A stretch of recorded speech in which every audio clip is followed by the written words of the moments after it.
வணக்கம். மதுரை அனுப்பானடியைச் சேர்ந்த ராமர் பாண்டியன் சேவை திருவிழா வேளாளர் மக்கள் சபையின் நிறுவன தலைவராக இருந்து வந்தார். இவர் வழக்கு ஒன்றுக்காக கரூர் மாவட்டம் அரவக்குறிச்சி அருகே ஆஜராக சென்றபோது அவரை வழிமறைத்த மர்ம கும்பல் தரமாரியாக வெட்டி வடுகொலை செய்தது.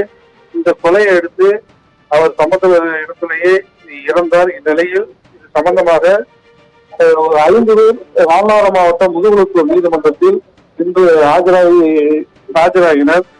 அவரிடம் விசாரணை மேற்கொண்ட நீதிபதி அவர்களுக்கு நீதிமன்ற காவல் பிறப்பித்து உத்தரவிட்டுள்ளார்.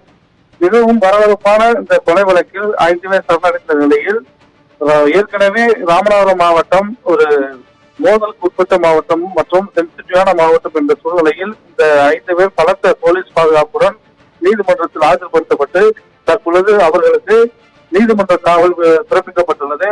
மேலும் அவர்கள் காவல்துறையின் தகுந்த பாதுகாப்போடு நீதிமன்ற காவலுக்காக அழைத்து செல்லப்பட்டு வருகிறார்கள்.